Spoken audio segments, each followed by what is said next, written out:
तलबा अस्सलाम वालेकुम। मद के बारे में मैंने उस दिन तफसीली वीडियो बनाई थी, लेकिन आज कुछ लोगों ने मुझे सबक इनबॉक्स में भेजा है, तो उस हवाले से मैं कुछ मज़ीद आपको डिटेल बताना चाहूँगा। सबसे पहली बात तो ये है कि ये हिस्सा जो है ये आप लोग सही नहीं बना रहे। मैं यहाँ पे बनाता हूँ जिस तरह आप लोगों ने बना के भेजा है मुझे। ये वाला ऐसा तो आप बना रहे हैं, लेकिन यहाँ से फिर अचानक यूँ आप कर देते हैं। ठीक है, तो जिस तरह ये गुलाई है उसी तरह ये गुलाई छोटी करके आपने उस तरह बनानी है। ये देखें, ये पहला हिस्सा है और दूसरा हिस्सा यूँ ऊपर उठ के एक हल्के से झटके के साथ और फिर ये वापस यूँ आता है। तो यहाँ पे भी गुलाई है। अब ये मैंने कलम के साथ ज़रा बड़े साइज़ पे करके बना के दिखाया आपको, ताकि आपको अंदाज़ा हो। और मैंने पहले दिन जो आपको बैज़वी शक्ल के दायरे या गोल दायरे आपको बताए थे कि बैज़वी शक्ल की प्रैक्टिस आप करें या गोल दायरों की प्रैक्टिस करें, तो ये सारी चीज़ें उन्हीं से अख़ज़ होती हैं। अब यहाँ पे भी अब आपको देखें, ये अगर बैज़वी शक्ल यहाँ पे बनाएं, यहाँ पे दायरा लगाएं बैज़वी, तो ये हिस्सा जो है ये इसका ड्रा हो जाता है। इसी तरह यहाँ पे अगर करें तो बिल्कुल सेम यही हिस्सा ड्रा हो जाता है। यहाँ पे भी इसी तरह ये हिस्सा भी। तो ये देखें, ये गुलाई जो इसके अंदर है या यहाँ पे एक गुलाई पैदा हो रही है, या ये हिस्सा जो जंप करके आता है या ज़रा खुल के आता है, ये इसको आपने उसी तरीके के साथ बनाना है और इसकी जो है वो आपने प्रैक्टिस करनी है। और कहाँ पे बनाना है, स्पेस कितनी रखनी है, ये हम अपनी 4 लाइन पे कापी पे इस बात को डिस्कस करते हैं, ताकि आपको आसानी से जो है ना वो वहाँ पे आप प्रैक्टिस कर सकें। तो मैंने जो आपको बताया था कि आपने पेन के साथ कैसे लिखना है, ये चीज़ें मैं आपके साथ दोबारा से डिस्कस करता हूँ आप लोगों के सबक के हवाले से। यहाँ से शुरू करना है हमने 2 लाइनों के दरमियान से अलिफ को, और ये हमने ड्रा कर लिया है। ये बहुत सिंपल है, आप बच्चों से ये काम करवाएं तो बहुत ज़्यादा आसानी से वो ये काम कर सकते हैं। और दायरों की प्रैक्टिस आप जितनी ज़्यादा उनसे करवाएंगे वो खुश होकर करेंगे और उनके हाथ में फ़्लो भी आएगा। उसके बाद ये इस लाइन से, पहली लाइन से ज़रा सा ऊपर आपने मद बनानी है। ठीक है, मद को आप पहली लाइन से ज़रा ऊपर बनाएंगे तो वो ज़रा खूबसूरत बनेगी और इसके अंदर ज़रा स्पेस भी बनेगी। ठीक है, स्पेस का बहुत ज़्यादा जो है वो इसमें ख्याल रखना है आपने, क्योंकि स्पेस से ही आपकी लिखाई खूबसूरत हो सकती है, या वो गुंजान अगर बहुत ज़्यादा करेंगे तो वो आपकी लिखाई ख़राब हो जाएगी। तो यहाँ पे अब आपने बनाना है, ये मैंने बताया था कि 3 हिस्से ये वाला है और अगला जो है वो एक हिस्सा है। ठीक है, इसकी जो पैमाइश है वो अगर हम करें तो 3 का ये होता है और सवा का ये होता है। तो अगर हम यहाँ पे 3 दायरे लगाते हैं तो एक दायरा और कुछ जगह यहाँ पे इस हिस्से में बचनी चाहिए। इससे ज़्यादा डिटेल मेरे ख़्याल में आपको कोई भी नहीं समझा सकेगा। ये देखें, नीचे से अगर हम इसको करें तो ये बराबर है, ये वाला हिस्सा और ये वाला हिस्सा तकरीबन बराबर है। ऊपर से अगर हम यहाँ पे लाइन ड्रा करें तो ये पहला हिस्सा जो है वो ऊपर है। मैंने धागे वाली मिसाल दे के आपको काफ़ी डिटेल के साथ ये चीज़ बताई थी। ठीक है जी, तो उसके बाद आज हम ये दोबारा से लिख के आपको दिखाते हैं। ये मद की शक्ल, मद को इसके बहुत ज़्यादा करीब नहीं लाना, इसके साथ जोड़ नहीं देना, इसको ज़रा ऊपर आपने रखना है स्पेस के साथ। ठीक है जी, उसके बाद आज का जो हमारा सबक है जी वो है बे। ठीक है, तो बे के बारे में मैं आपको पूरी तफसील के साथ आज समझाता हूँ कि बे आपने कैसे बनानी है और उसकी कैसे प्रैक्टिस आपने करनी है। सबसे पहले तो आपने इसकी मेजरमेंट निकालनी है कि बे कितनी लंबी होनी चाहिए या कितनी कहाँ से शुरू होनी चाहिए। तो उसके लिए आपने इस लाइन को टच करके शुरू करना है यहाँ से। अब बच्चे अगर बनाते हैं तो वो कैसे बनाते हैं, यहाँ से यूँ कर देते हैं, फिर यूँ और फिर यूँ, यानी कि वो इस तरह की शक्ल बनाते हैं। ठीक है, तो आपने यहाँ पे गुलाई बनानी है और यहाँ पे ज़रा कम गुलाई बनानी है, यानी कि ये ऐसे गोल होगा और आखिर में उसका ये कम गोल होगा। ठीक है जी, अब यहाँ से हम शुरू करते हैं। ऐसे। अब देखें जी, ये तो आपको पता चल गया कि हमने इस लाइन से शुरू करना है, यहाँ से गुलाई ज़रा ज़्यादा होगी और ये थोड़ा सा आगे जाके जो है लाइन को टच करेगा और ये इतना हिस्सा लाइन को टच करेगा, फिर ये आहिस्ता से उठना शुरू होगा और यहाँ पे ज़रा कम गुलाई के साथ ये ऊपर इस लाइन को टच कर देगा और यहाँ पे ये एंड हो जाएगा। लेकिन आपको ये नहीं पता कि यहाँ से शुरू होकर यहाँ तक ये कितनी जो है वो इसकी लंबाई है, कितनी ज़्यादा इसकी लेंथ है, कहाँ से शुरू करके कहाँ तक ख़त्म करना है। तो इसको आपने डिस्कस कैसे करना है, इसको आपने कैसे मैनेज करना है। देखें जी, यहाँ से यहाँ तक का जो फासला है अगर आप इसकी मेजरमेंट करें तो ये देखें, हमने एक लाइन लगा ली है, ठीक है। अब इतनी ही लाइन हम यहाँ पे ड्रा करेंगे एक अंदाजे के मुताबिक, और फिर ऊपर से नीचे इतनी लाइन, और यहाँ से अगर आप देखते हैं कि ये चौकोर है, इसकी चारों जो लेंथें हैं, चारों जो इसकी लंबाइयाँ हैं वो बराबर हैं, तो ये आपकी चौकोर शक्ल बन गई है, मुरब्बा शक्ल बन गई है, ठीक है जी। अब इसके अंदर आपने बे को ड्रा करना है, यानी कि आपने इस नोक से शुरू होना है, यहाँ पे गुलाई बनानी है और लाइन को टच करना है, फिर ज़रा सा उठा के ये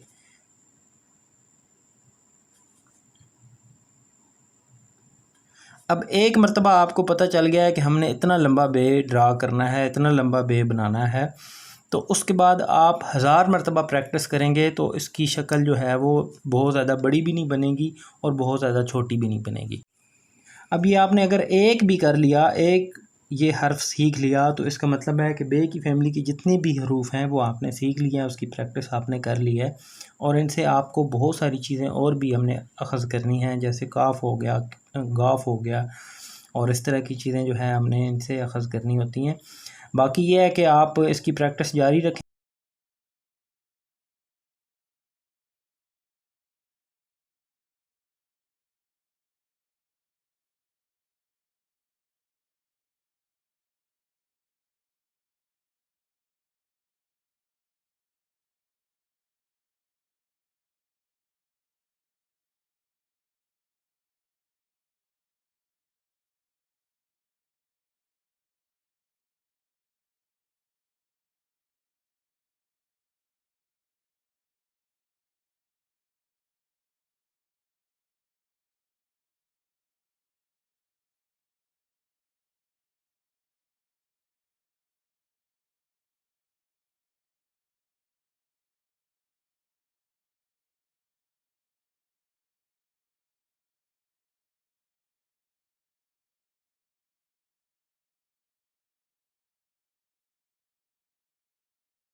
कहाँ से शुरू होता है, कहाँ पे ख़त्म होता है, ये चीज़ें आपने ख़ुद से पहले अख़ज़ करनी है। तो